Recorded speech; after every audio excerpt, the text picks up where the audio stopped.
Hi, my name is Jared, and this is Horror Obsession, and we finally made it to the third weekend of the month. Today is October 16th, and today's recommendation is a fantastic movie that has become one of the darlings among horror fans in recent years. Almost everyone who is seriously into horror has an opinion on this movie, ranging from brilliant modern classic to trashy pretentious garbage. So which is it? Well, first let's reveal the movie, which is...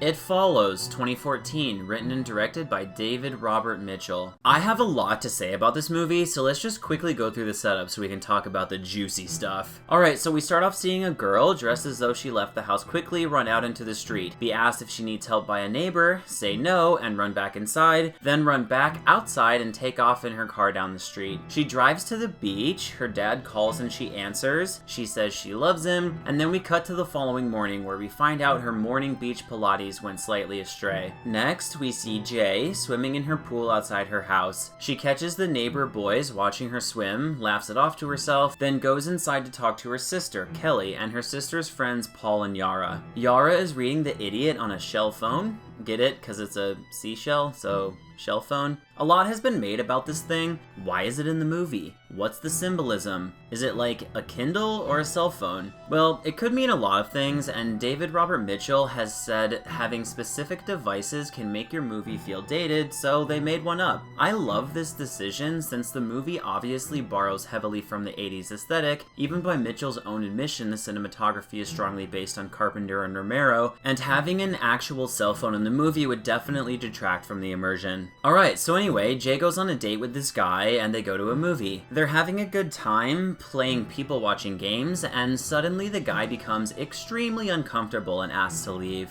Jay assumes he spotted an ex or something, so they go get dinner and have a lovely night. For their next date, they go to the beach and make out, then go to his car to have sex. The guy knocks her out with movie chloroform, which acts incredibly fast and lasts incredibly long. Then Jay wakes up tied to a wheelchair. The guy explains he has a curse, passed to him by having sex with someone, which he just passed on to her. It will follow her and can look like someone she knows or a stranger. He then shows it to her so she will believe him. Alright, and that's the setup for It Follows. This movie has a really fun premise that is a ton of fun to think about. I have heard from a lot of people certain ideas for how to solve it, like measuring how fast the thing walks and then flying across the ocean to Asia for the summer and then back to America for the winter, or similar plans. Interesting idea, but also completely missing the point. David Robert Mitchell has said he based it on an anxiety dream he would have growing up where he was being followed. He also said, quote, "To me, it's dream logic in the sense that they're in a nightmare, and when you're in a nightmare, there's no solving the nightmare, even if you try to solve it," end quote. What Mitchell is getting at here is all the information the kids know about the curse comes from the boyfriend, and who knows where he got his information from. There is no concrete rulebook, no Necronomicon from which they can glean the truth about the curse. In Mitchell's words, quote, "The only rules that we hear are rules that were told by a character within the film who has access to limited information. If you look at the film enough, you can start to understand how he may be figuring these things out and how he has gotten the information he has. But you also have to understand that they're not rules on a stone's tablet, they're a character's best guess about what's happening to them." The reason I bring this up is there may be rules you are not privy to, which completely undermine your entire plan. For example, with the flying across the world issue, I have a theory that it can only get so far away from you no matter how far or how fast you travel. In the movie, it shows up in virtually every scene, even after they've driven a very long time. I understand this is done literally for pacing purposes, but this is an example of where the plan could go wrong. There is also a scene where it is moving quite a bit faster than the other scenes, and I wouldn't want to assume I could measure its exact speed.